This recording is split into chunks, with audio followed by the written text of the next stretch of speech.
Bueno, seguimos. Dios bendiga a este pueblo hermoso del Señor. Yo dije ahorita que este iba a ser el último video, pero me he emocionado y he continuado grabando. Ahora estamos con la tercera parte. Así que bienvenidos a Biblia Estudio TV, tu instituto bíblico virtual. Como siempre, tu hermano Víctor Cáceres quien te saluda y te da un abrazo en el amor de Jesucristo. Hoy es un día maravilloso. Por aquí está lloviendo. El cielo se ve medio negro, pero eso no detiene el gozo que nosotros debemos de manifestar en este hermoso día en el cual todos debemos de reposar del pecado. Todos los días el pueblo de Dios debe de aprender a santificarse y reposar del pecado, porque para eso nos eligió Dios, para que fuésemos santos y sin manchas delante de Él.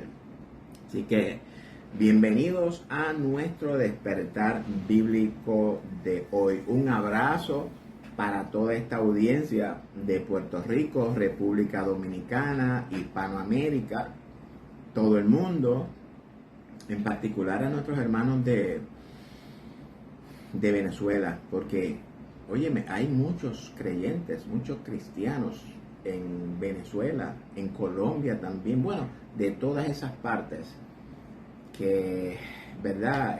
Todos estamos afectados, inclusive hasta nosotros mismos estamos aquí en la isla de Puerto Rico,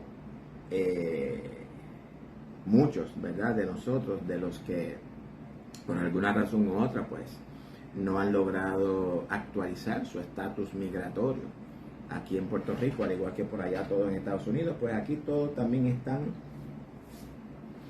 escapándose, están ocultándose porque la migra está detrás de todo. Y esto es algo bien penoso porque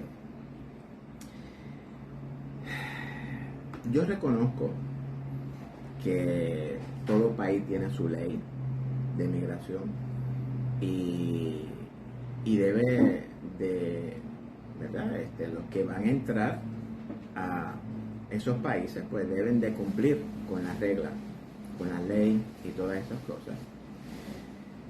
Pero el mismo sistema, el mismo estado profundo es el que ha creado todo este debacle, todo esto que está aconteciendo. Y dicho sea de paso, debemos de prepararnos porque esto que estamos viendo es el inicio. Estamos experimentando los dolores de parto. Otras veces les he dicho que lo primero que viene son los dolores de parto cuando una mujer está embarazada. Después vienen las contracciones. Después viene romper fuente. Y ese rompimiento de la fuente es para que el hijo nazca. Nosotros estamos embarazados de Cristo. Ya el alumbramiento se está acercando. Ya los dolores de parto son una realidad en nosotros. Ya mismo empiezan las contracciones. Porque si usted cree que usted no va a experimentar las contracciones, usted, en vez de dar a luz, usted abortará a Cristo. Usted será vomitado de la boca, de acuerdo a Apocalipsis. Así que, como siempre, todos son bienvenidos a este estudio bíblico, porque nosotros no nos inclinamos a ninguna denominación en particular ni a ningún pensamiento teológico en particular. Por lo tanto, que si usted es un ateo y usted quiere, ¿verdad?, sentarse a escuchar este estudio, usted también es bienvenido. Así que, pero bueno, no se me queda nada más, ¿verdad? Así que vamos a continuar ahora mismo y tengo puntos importantes de los que ya aprendimos en el estudio anterior. Ya aprendimos la razón por la cual David es escogido por Elohim para ser rey o reinar sobre Israel. Ya aprendimos a quién simboliza Jacob y a quién simboliza Israel. Ya aprendimos a cuál hijo Elohim escogió para establecer su reino perdurable o su reino eterno. Aprendimos que ese hijo es del linaje de David. Y aprendimos también y definimos lo que era un linaje. No lo voy a explicar otra vez. Entonces, aprendimos también que ese hijo es Jesús. Sin embargo, nos encontramos que a la misma vez ese hijo es Salomón. Y ahí nos quedamos. Voy a retomar el texto anterior para que atarlo y podamos entonces continuar dentro del mismo contexto en el que nos quedamos. Siempre les exhorto, como le dije en el estudio anterior, a que cuando estemos escudriñando la escritura, estar pendiente de toda la palabra, todos las palabras, las expresiones. Tenemos que discernir si son metáforas, si son literales, qué tipo de figura retórica el escritor está usando para transmitirnos un mensaje espiritual. Yo levantaré después de ti a uno de tu linaje, el cual procederá de tus entrañas y afirmará su reino. Preguntamos, ¿a quién se refiere el Padre? Y cuando analizamos el texto, el Padre se refiere a un hijo que es del linaje de David. Y buscamos en Juan 7:42 y leímos, ¿no dice la escritura que del linaje de David, de la aldea de Belén, de donde era David, ha de venir el Mesías? Y explicamos también qué significa linaje. Y linaje se lo voy a explicar otra vez porque lo tengo acá. El linaje se refiere a la descendencia de una persona trazando sus ancestros y descendientes. No es un hijo directo como lo es Salomón, que es un hijo directo de David. Por tanto, ese hijo del que Jehová le promete a David que será de su linaje es el mismo hijo de la promesa hecha a Abraham, de la simiente en la cual serían benditas todas las naciones de la tierra, y ese hijo es Jesús. Y nos encontramos entonces con un problema, porque ese hijo que es Jesús, a la misma vez es Salomón. Y ahí entonces donde la puerca retorció el rabo, porque ahora estamos aquí frente a un dilema, porque la Biblia, entre líneas, nos revela algo muy importante que todos debemos de entender. Dice el verso 13, Él edificará casa a mi nombre, y yo afirmaré para siempre el trono de su reino. ¿Quién edificará casa a Elohim o a Yahweh? ¿Salomón o Jesús? Ambos edificarán casa a Jehová, a Yahweh o al Padre. Una casa para iniquidad y otra casa para santidad.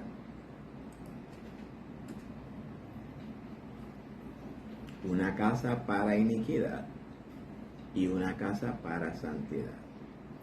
Y eso es lo mismo que estamos encontrando en la actualidad. Nuestra casa, la casa, por ejemplo, mi cuerpo es mi casa, o no la casa, sino más bien la casa del Padre. Por eso que él dice que le edificará una casa al Padre. Esa casa somos nosotros, somos el cuerpo. Eso es una casa, mi casa o la casa del Padre en mí es una casa santificada. Antes era una casa para iniquidad, pero ahora es transformada y es regenerada y he hecho una casa de santidad. El resto de la humanidad todavía vive, o mejor dicho, porque esto tenemos que entenderlo claro, porque nosotros somos una unidad con Dios. Lo que pasa es que nosotros cuando hablamos de nosotros, hablamos del ser íntegro, interior y exterior, pero el interior es de Dios y nosotros somos el Hijo. La naturaleza humana es el Hijo. Usted y yo, ese Víctor, es el hijo de la carne. Usted que es Pedro, usted que es Juan, usted es el hijo, pero de la carne. Entonces, nosotros, el ser humano que vive en iniquidad, que no se ha santificado, pues tiene al Dios Todopoderoso en él, que habita, pero que el Dios habita en una casa inicua. Y eso ya yo lo he explicado en otro texto. Ahora, Salomón edifica casa para iniquidad y Jesús edifica casa para santidad. Salomón edificará casa en Israel y Jesús edificará casa en nosotros, la iglesia. Cuando nosotros nos convertimos en Cristo o a Cristo, porque hay mucha gente que no le gusta esta expresión de que nosotros nos hemos convertido en Cristo y lo cambian y dicen nos convertimos a Cristo. Pues nosotros no nos convertimos a Cristo, nosotros nos convertimos en Cristo de acuerdo a Juan 2:6. Búsquelo. Pero si usted se siente bien diciendo que usted se convierte en Cristo, no hay problema. Lo importante aquí es que esa conversión sea genuina, aunque usted lo tenga mal interpretado, pero que sea genuina.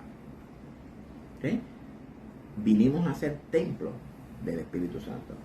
Que el Espíritu Santo es nada más y nada menos que el mismo Jesús. Es el mismo Padre. Es el mismo Espíritu. Uno solo, no tres, como nos han enseñado. Bueno, edificar casa es un modismo o una figura retórica que simboliza edificar una raza humana, ya sea inicua, depravada o sea santa y pura. Debemos de entender o interpretar esas figuras retóricas que usa la Biblia para transmitir. Y el hecho de afirmar para siempre el trono de su reino, es decir, que Jesús implica un reino eterno. Es por esta razón que dice, vamos al verso 14, yo le seré a él padre y él me será a mi hijo. Y estos textos nos revela, o mejor dicho, este texto nos revela la encarnación del verbo según Juan. El verbo, la palabra de Dios o de Elohim, la cual implica los pensamientos de Elohim o del Padre, es también lo mismo que la ley del Padre. No podemos pensar que los pensamientos del Padre es una cosa, que la palabra del Padre es otra cosa, y que la ley del Padre es otra cosa. Porque no es así. Yo sé que esto suena un poco duro para muchos, pero deben de comenzar a entender, busquen el discernimiento, busquen la guía del Espíritu que está en usted. A mí me ha costado mucho lograr, ¿verdad? Llegar hasta donde el Señor me ha traído. Y todavía no es nada. Lo que falta, porque mucho camino me resta a mí, al igual que le resta a usted por caminar. Ese verbo, esa palabra o esa ley es la que se va a encarnar en la naturaleza perfecta de Jesús. Y dice, yo le seré a el Padre y él me será a mi hijo. ¿Quién es el Hijo? El Hijo es Jesús, su perfecta creación, que ha venido a sustituir la naturaleza humana caída de Adán. Pablo dice en Romanos 5:14 que Adán es figura del que ha de venir. O sea, hablando de Jesús. Cuando Jesús muere y es sepultado, nosotros espiritualmente morimos y fuimos sepultados juntamente con Él. ¿Quién murió y fue sepultado? Nuestra naturaleza humana pecaminosa, caída, serpiente y bestia, fue crucificada y sepultada con Jesús espiritualmente hablando. Cuando Jesús resucita vivificado en espíritu, según Pedro, nosotros también resucitamos juntamente con Él para una nueva vida, según Pablo en Romanos 6. Y esta resurrección es espiritualmente, no literalmente. Y fíjese que lo estoy diciendo con tranquilidad y lo estoy diciendo en una manera lenta para que todos podamos entenderlo. De acuerdo con Pablo en Efesios 2:6, fuimos sentados juntamente con Cristo en los lugares celestiales.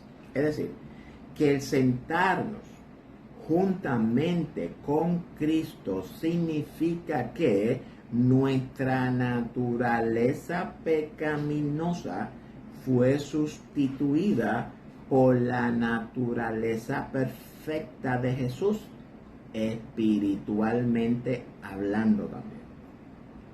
Y no solo nuestra naturaleza humana pecaminosa, sino que también nuestra naturaleza espiritual, porque esa conciencia, la cual estaba dominada por la naturaleza humana, también fue sustituida por esta conciencia santa, justa y perfecta de Jesucristo en nosotros.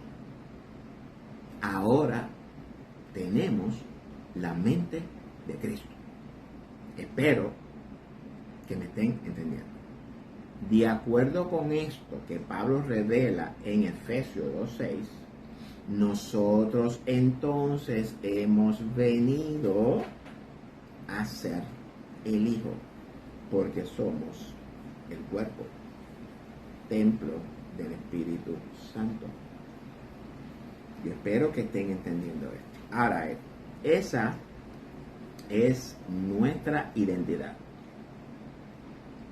Yo estoy consciente de ser el Hijo. Esa es mi identidad. Somos hijos del Padre. Usted es hijo del Padre. Esa es su identidad. Y esa es también nuestra posición. Y estoy consciente de que yo poseo el reino. Hablamos de identidad y de posición en los lugares celestiales. Es a esto a lo que Pablo nos quiere llevar, a que podamos entender y que estemos conscientes de quiénes somos nosotros en Cristo, quién es Cristo en nosotros y quién es el Padre. Esto, en la manera en la que yo lo estoy explicando, nadie lo explica. Si usted no está consciente, amado hermano, si usted no está consciente de que usted ha llegado a ser el Hijo y de que usted posee el reino, usted no tiene vida eterna según Juan 17:5. Es por esta la insistencia mía de que todos logremos conocer esta verdad. Porque yo quiero que de la misma manera en la que yo soy consciente y estoy consciente de poseer el reino, yo también quiero que ustedes todos sean conscientes de que ustedes son hijos de Dios y que ustedes poseen el reino. Ese reino no es un reino futuro. Es un reino futuro cuando se materialice en nosotros, pero ya usted está glorificado con Cristo y usted reina con Cristo espiritualmente hablando hasta que se consuma todo lo que ha de consumirse y se establezca ese reino oficialmente. Nosotros estamos practicando el reino. Esto es bien importante que nosotros lo entendamos. Esto no estaba dentro del script pero tuve que añadirlo porque es importante que todos entendamos. Es por esto, por lo que dice, si él hiciere mal, yo le castigaré con vara de hombres y con azotes de hijos de hombres. Por tanto, no podemos pensar que Jesús será castigado, porque Él es la perfección. Entiendo, o espero que todos estemos entendiendo. Y esa perfección fue puesta en usted, y fue puesta en mí, y fue puesta en aquel, espiritualmente hablando también. Entonces, nosotros debemos de vivir conforme a esa verdad, que somos el Hijo, que poseemos el reino, y que esa naturaleza perfecta de Cristo no es que seamos perfectos, sino que esa naturaleza de Cristo, que es perfecta, se está perfeccionando en usted, en mí y en el otro. Eso es lo que nosotros debemos entender. Es por esto que estamos en un proceso de santificación, amados. Santificación, un proceso de crecimiento, de desarrollo. El Padre formándose a sí mismo en usted, en mí y en aquel. Por tanto, al ser sustituido, o mejor dicho, al ser sustituida en nosotros esa naturaleza perfecta, espiritualmente hablando, todavía tenemos la inercia del pecado. Y aunque Pablo nos dice que nos consideremos muertos al pecado, y esto es por fe, podemos dejarnos influenciar de nuestra naturaleza humana caída en la que todavía andamos. Y si usted no entiende esto, le sugiero que lea lo que Pablo experimentó en Romanos 7, que es lo mismo que usted y yo experimentamos en nuestra vida. Santiago dice que somos tentados por nuestras propias concupiscencias. Y Pablo dice en Corintios que toda tentación viene del hombre, es decir, que no viene de dentro de nosotros mismos, es humana. Entonces, mientras nosotros estamos creciendo, que el Señor se está formando a sí mismo en nosotros, a veces fallamos. Yo he fallado muchas veces.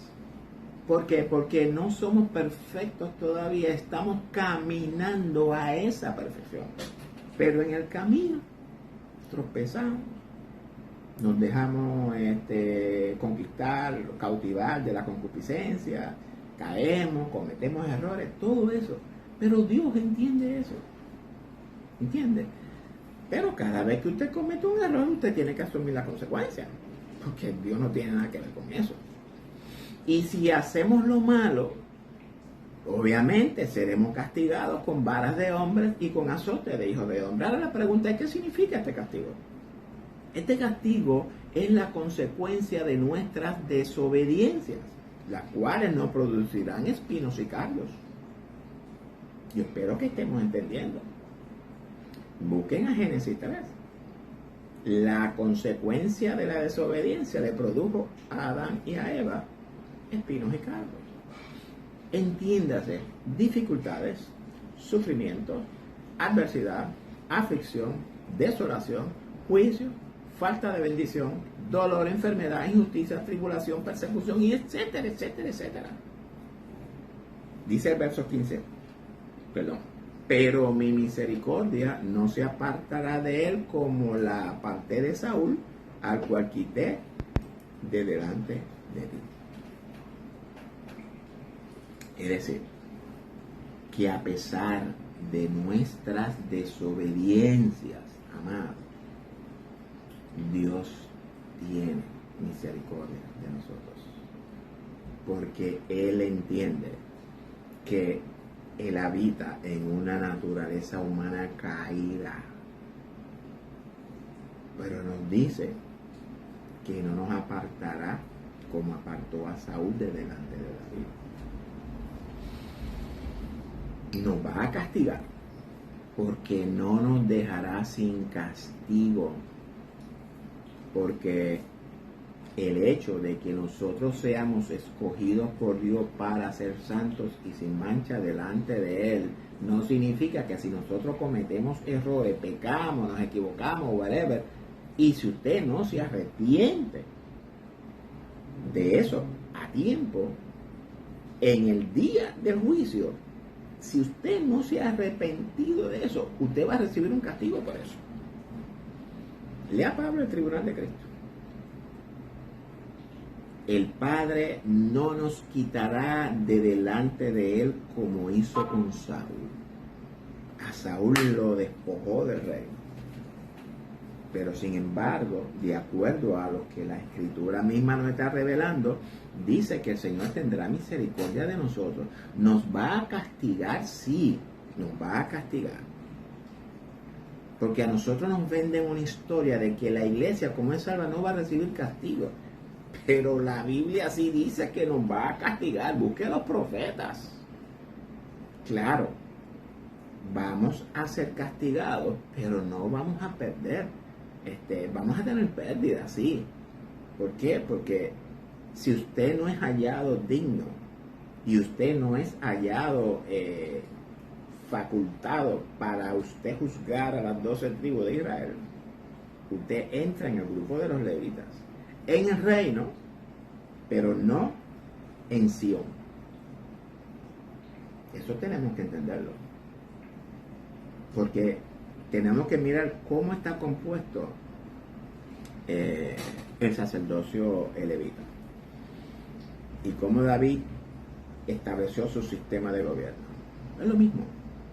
David es el rey, pero los que están alrededor de él no son reyes, gobiernan juntamente con él. Ahora la pregunta es, ¿usted quiere ser David o usted quiere ser de los que están alrededor de David? Yo le sugiero que busque ser David y no de los que estén alrededor de ellos. ¿Ven? 16. Y será afirmada tu casa. Es decir, esa naturaleza humana perfecta. Y tu reino, en otras palabras, el dominio de esa naturaleza humana y de todo el universo interno, para siempre delante de tu rostro. Y vamos a entrar, voy a explicar algo acerca del reino que Cristo vino a establecer.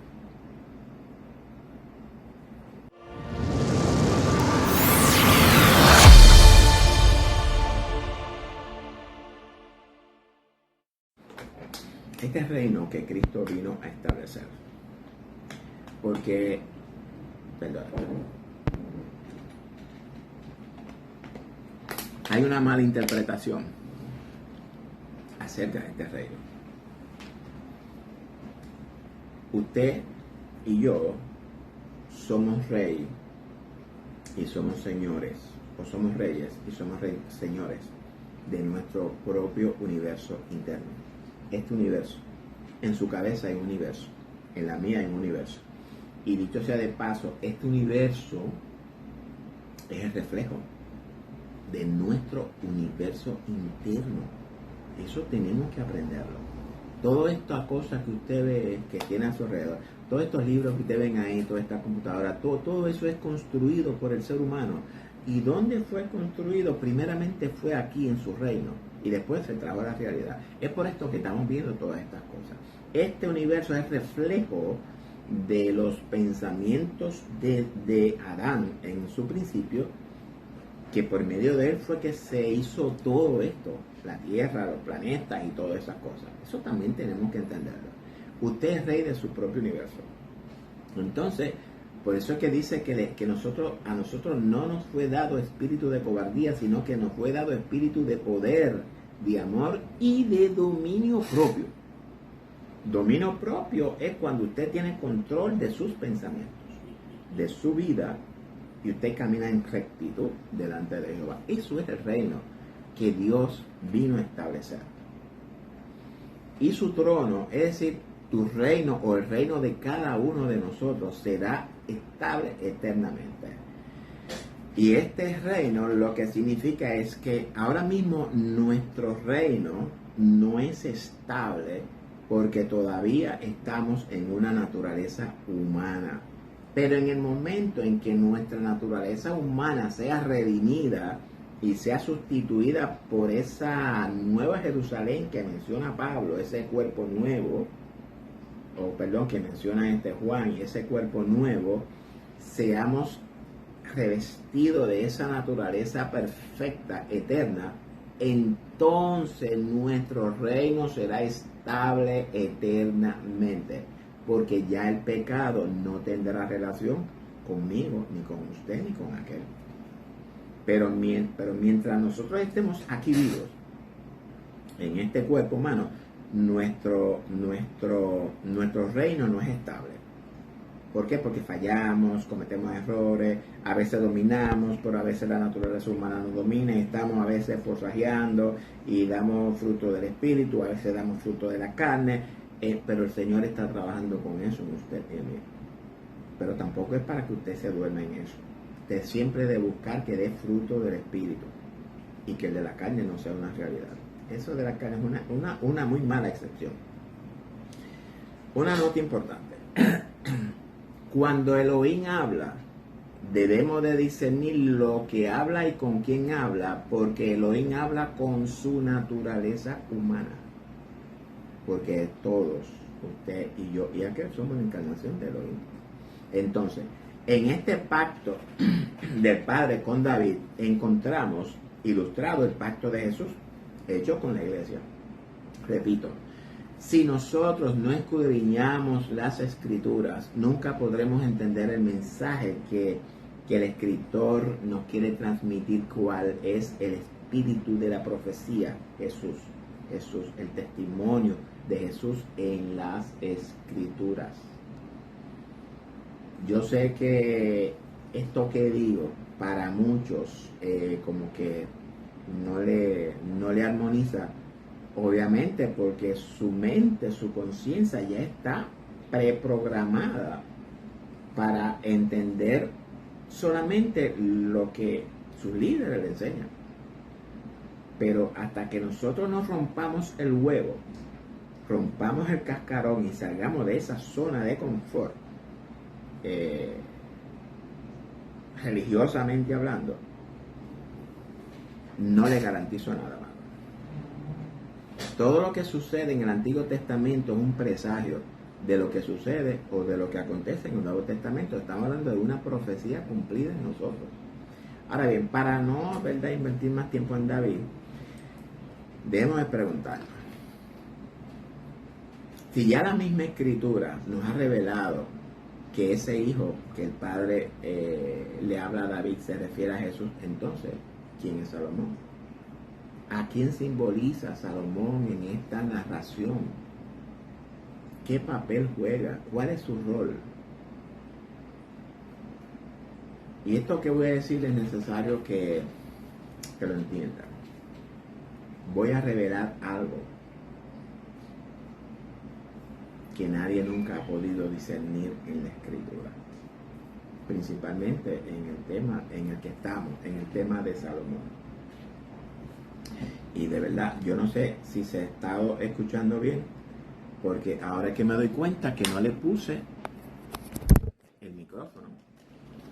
Y ahora pues Y aunque no voy a repetir el video, sí, pero espero que ahora sí nos montemos un poquito mejor. Ya aprendimos que el hijo a quien Yahweh se refiere, que saldrá de las entrañas de David, es decir, de la conciencia incondicionada de David, que dentro de este contexto es figura del Padre, es Jesús. En este hijo en el cual Elohim se ha de encarnar para reinar sobre las 12 tribus de Israel. Es por esto por lo que Jesús es llamado hijo de David. Ya eso me parece a mí que lo tocamos en el texto anterior. Y también aprendimos que ese hijo es en el cual nosotros, la iglesia verdadera, hemos sido sustituida. En otras palabras, que hemos venido a ser el hijo. Y aunque yo sé que a muchos esto le suena a herejía, pero amado, es la verdad. Por tanto, si hemos venido a ser el hijo, entonces Elohim, el Padre, reinará por medio de nosotros sobre las 12 tribus de Israel, según Mateo 19, 28, Lucas 22, 30, Apocalipsis 24, e Isaías y todos los profetas. No me lo invento yo, eso lo dice la misma palabra. Busqué también a Daniel 7, 25, 26, 27, que ahí habla de que de que el reino de la bestia será quitado y será dado, entregado en manos de los santos del Altísimo. Y si usted es un santo del Altísimo, pues ese reino es suyo. Ahora bien, ahora sí que necesito su atención, porque ahora vamos a identificar a quién simboliza Salomón en el reino de Israel. Si el hijo que procede de las entrañas de David, es decir, de su espíritu o de su conciencia, es el Mesías, ¿de dónde sale Salomón? Salomón procede de la naturaleza humana de David. Salomón es el hijo elegido de entre todos los hijos de David, que se sentará en el trono del reino de Jehová sobre Israel. En otras palabras, que el reinado de Salomón es el reinado de la naturaleza humana, no de la naturaleza espiritual o de la conciencia incondicionada de ser en él. Recordemos lo que aconteció en Génesis 3. La naturaleza humana engaña a la conciencia de ser en ella misma. La conciencia, al dejarse engañar, la naturaleza humana se enseñoreó de la conciencia de ser en ella. Es por esta razón que Dios le dice a la mujer que su deseo será para su marido y que su marido se enseñoreará de él, de sus deseos. La naturaleza humana, la serpiente, se enseñoreará de la conciencia de ser en ella. Y eso es lo que estamos experimentando en toda la humanidad. El ser humano, aunque tiene el bien dentro de él, no actúa conforme a ese bien porque hay una ley, de acuerdo con Pablo, en Romanos 7, una ley quiere decir algo que lo empuja, que lo obliga a desobedecer. Y esa ley es la naturaleza humana actuando en la conciencia por medio de concupiscencia para que la naturaleza humana pueda satisfacer sus deseos carnales. Porque la naturaleza humana no es espiritual, es carnal, es de la tierra. Y para que ella pueda satisfacerse, tiene que ser con algo material. Ejemplo, sexo, droga, esto, aquello, lo otro, deseo, avaricia, todo eso. Porque es material, porque es carnal. Y eso es lo que vemos ahora mismo en todo, dominado por esa naturaleza humana. Por tanto, lo mismo que aconteció en Génesis es lo mismo que encontraremos en el reinado de Salomón. Y es también lo mismo que encontramos en toda la raza humana, como acabo de decir. Salomón es el principio de su reino. o mejor dicho, Salomón en el principio de su reino, dentro del contexto de esta narración, simboliza a Adán en un estado precaído, es decir, antes de que haya fallado. Adán, naturaleza humana, fue el que se enseñoreó de la conciencia de ser en él mismo, es decir, de Eva. Y esto de Génesis tenemos que interpretarlo correctamente. ¿Entiendes? No quiere decir que Adán era hombre y era mujer. Entendamos la figura retórica de Adán y de Eva, porque Adán no quiere decir que es un hombre. Adán quiere decir una naturaleza humana, punto. Se le llama hombre, pero es una naturaleza humana. Y Eva, que es la madre de todos los vivientes, o mejor dicho, ¿verdad? De todos, bueno, sí, los vivientes, pero Eva es la conciencia de Adán. La tentación de Adán o de Eva fue en la conciencia. Pero ya eso yo lo he explicado en otros estudios y no lo voy a explicar aquí. Este reino de Jehová sobre Israel en Salomón es un reino condicionado de la misma manera en la que fue el reinado de Adán. Vamos ahora a leer el pacto de Elohim con Salomón. Busquen Primera de Reyes 9 del 1 al 9. Leemos. Cuando Salomón hubo acabado la obra de la casa de Jehová y la casa real y todo lo que Salomón quiso hacer, Jehová apareció a Salomón la segunda vez como le había aparecido en Gabaón.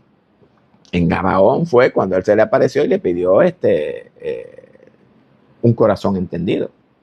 Y le dio sabiduría, y le dio riqueza, y le dio todo. Ese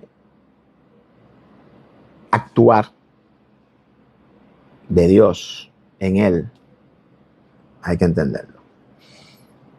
Y le dijo Jehová: yo he oído tu oración y tu ruego que has hecho en mi presencia. Yo he santificado esta casa que tú has edificado. Dios le está diciendo, yo la he santificado para poner mi nombre en ella para siempre. Y en ella estarán mis ojos y mi corazón todos los días. Esta casa es símbolo del cuerpo humano. Como vimos en el tabernáculo de Moisés, que estaba el tabernáculo que es representado por la cortina, él está hablando del lugar santísimo, el lugar santo, y los atrios que representan pues el ser humano completo. Los atrios representan la naturaleza humana y el lugar santísimo y el lugar santo pues representa el interior del hombre. El lugar santísimo es donde está la ley, el pacto, la palabra, el reino y todo. ¿Ok? Y entonces, ahora vamos a encontrar la condición de Dios para que eso que él acaba de pronunciar sea una realidad y tenga un cumplimiento. Dice el verso 4. Si tú anduvieres delante de mí como anduvo David, tu padre, en integridad de corazón y en equidad, haciendo todas las cosas que yo te he mandado y guardando mis estatutos y mis decretos, dice, yo afirmaré el trono de tu reino sobre Israel para siempre. Como hablé a David tu padre, diciendo, no faltará varón de tu descendencia en el trono de Israel. Y esta fue la misma condición pactada con Adán. Lo único diferente entre estos dos pactos es el diálogo, el relato. Pero hay algo que es un denominador común, que es obediencia. Y eso aplica para usted y para mí, porque esa casa somos usted y yo. Esa casa que Salomón construyó a Jehová, somos usted y yo, o simboliza a nosotros. Y nos da aquí la clave. Si nosotros andamos en obediencia a todos sus estatutos y obedecemos a Dios, entonces esta casa va a ser bendecida y va a firmar el trono sobre Israel. La mente, la naturaleza, la conciencia incondicional dominando la naturaleza humana. Mas, si obstinadamente, hablamos de terquedad, resistencia o dureza de corazón, si obstinadamente os apartareis de mí, vosotros y vuestros hijos, y no guardareis mis mandamientos y mis estatutos que yo he puesto delante de vosotros, sino que fuereis y sirviereis a dioses ajenos y los adorareis, y vamos a hacer un alto acá, porque estos dioses ajenos simbolizan los hombres. En la clase dominical del domingo pasado, la que no recuerdo cómo es que se llamaba, expliqué, no son mis ovejas. La clase dominical no son mis ovejas. Yo expliqué esto de los dioses. Los dioses son los hombres. Obviamente hay dioses que el hombre construye en su mente y lo trae a la realidad en una estatuilla, una cosa. Pero todo eso es lo que Pablo habla en Romanos 1, que nosotros hemos adorado imágenes de animales, de bestia, de hombre y todas esas cosas, menos a Dios. Entonces, estos dioses simbolizan a los hombres. Servirlos significa dejarnos dominar por ellos. Y dígame usted, si el hombre no domina las conciencias de todos los hombres, adorarlos significa reconocerlos. Y voy a poner estos ejemplos que a nadie le gusta. Artistas, líderes religiosos, líderes comunicales, de comunidades, gobernantes, presidentes, políticos, jugadores.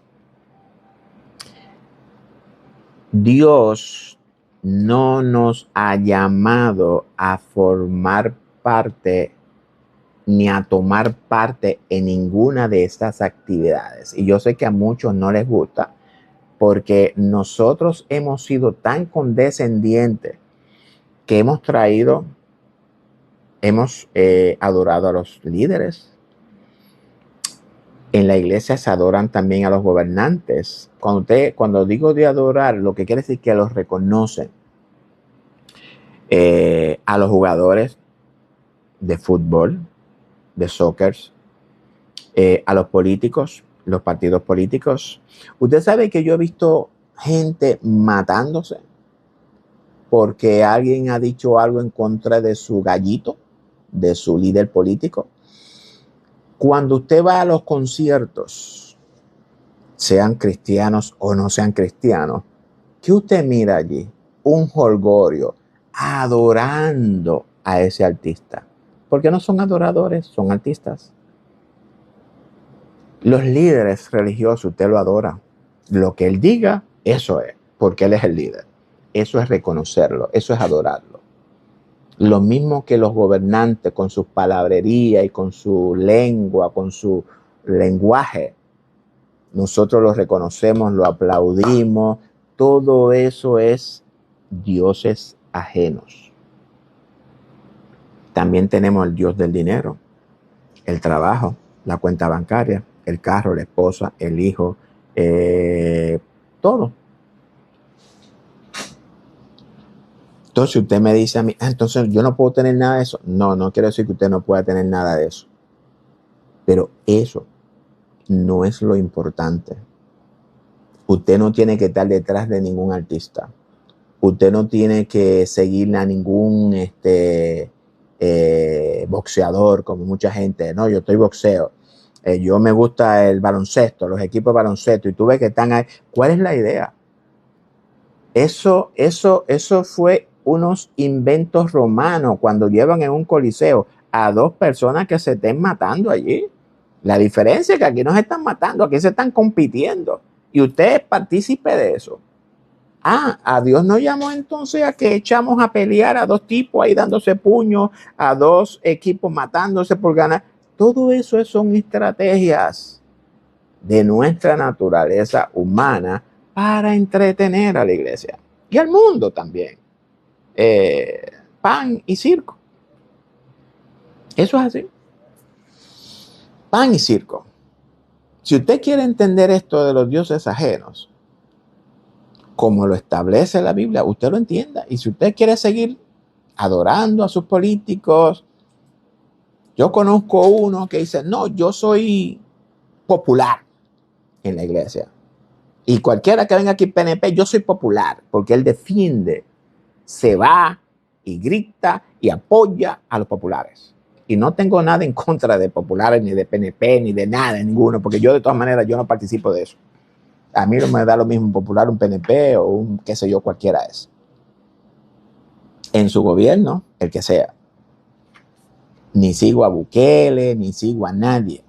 Yo sigo al líder de la iglesia, que es Jesús. Ese es el único que debemos de seguir.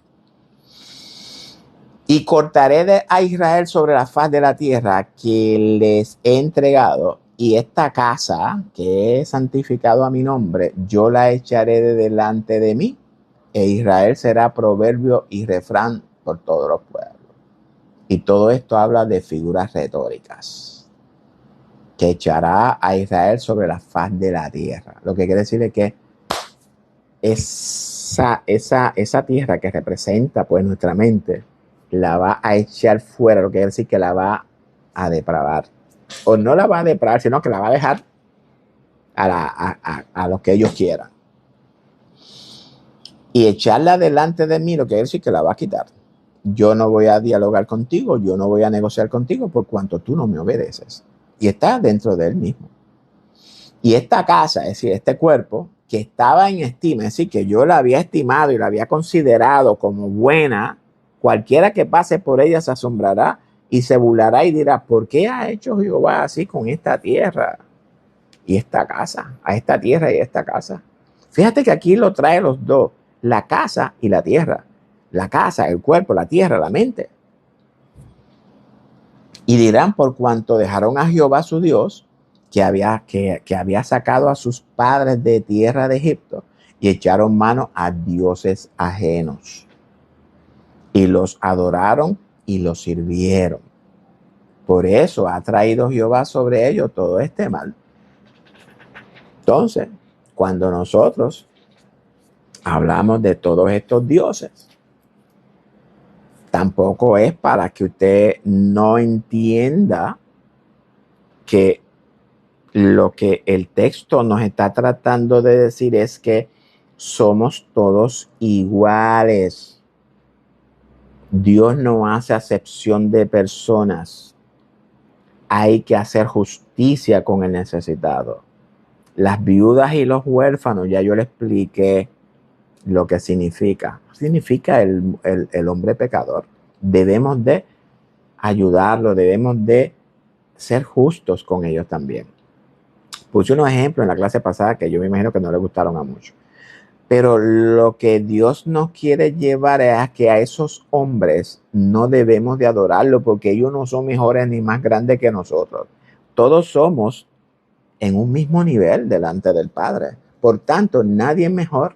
Todos tenemos una obra, una labor, y todos como un buen equipo la realizamos y formamos un buen cuerpo. Pero cuando viene el mundo y sale aquel líder y hace, a usted lo convierten en general, usted lo convierten en aquel, y mira, cada vez que yo veo unos videos que salen de la República Dominicana, cómo los militares, por su poder, abusan, humillan, pisotean al ciudadano. Eso me prende cada vez que yo veo injusticia. Me molesta, y eso yo se lo digo a Dios, me molesta hasta tal punto que yo quisiera ir allí a hacer algo. Y lo mismo vemos en otros países también. Entonces, Ya vimos el pacto condicionado hecho por Elohim con Salomón.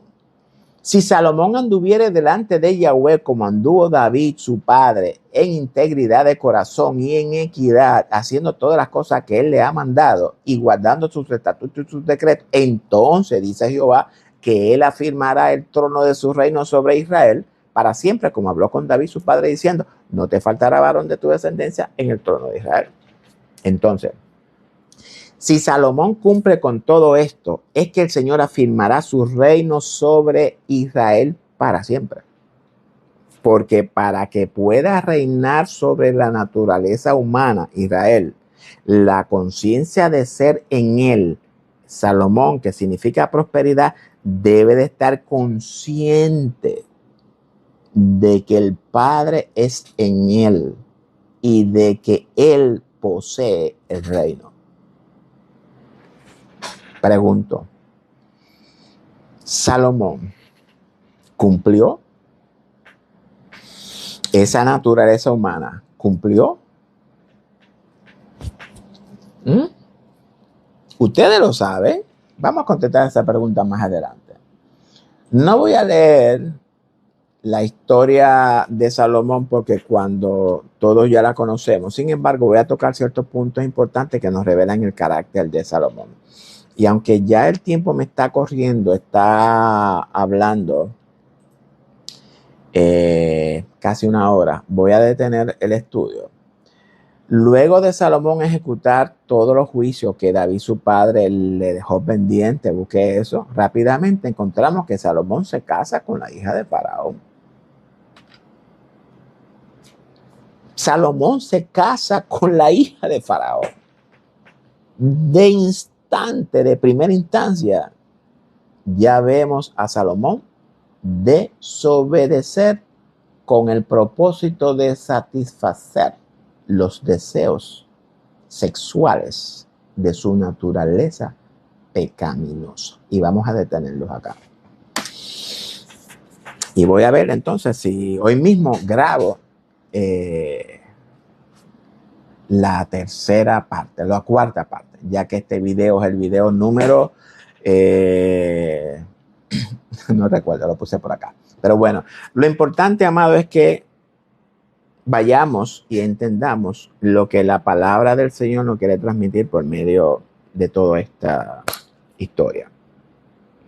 Todos estos estudios de los reyes de Judá pertenecen al estudio de las 4 bestias de Daniel. Si ya nosotros hemos identificado que esa primera bestia de Daniel somos nosotros, una iglesia restaurada por medio de Jesucristo, y hay 4 bestias,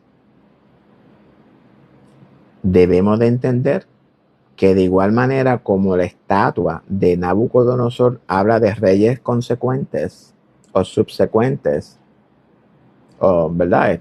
Que siguen, nosotros debemos también que las mismas 4 bestias deben ser reyes subsiguientes. Vamos entonces a identificar cuáles son esas 3 bestias más que faltan. Pero hasta que no terminemos el estudio, porque tenemos que identificar quién es Salomón.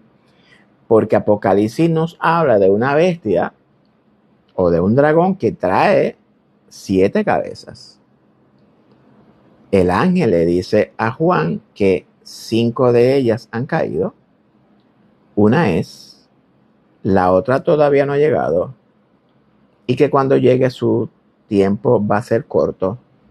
Pero además nos dice que esa bestia viene de las 7.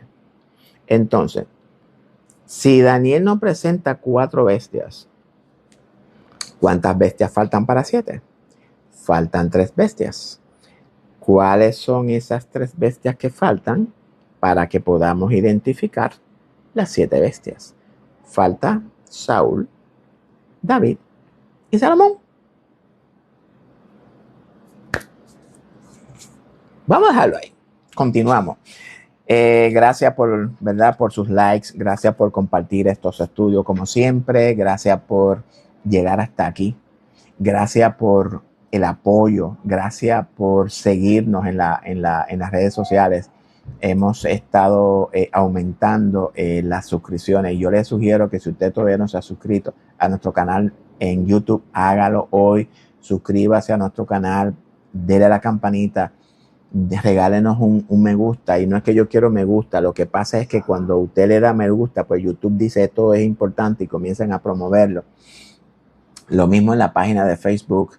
Comparta este estudio con todas sus amistades, con todos sus amigos en las redes sociales, con todos sus hermanos, con todos. ¿Por qué? Porque estas cosas que ustedes están aprendiendo aquí, ustedes no las van a aprender en ningún otro sitio. En ningún otro sitio. Así que será hasta la próxima. ¿Verdad? Discúlpenme porque me he estado tardando bastante en estos estudios, pero es que hay mucha información que todos debemos de comprender. Así que nos vemos ya mismito. Será hasta la próxima video. Así que si el Señor lo permite. Dale, chao. Dios me lo bendiga.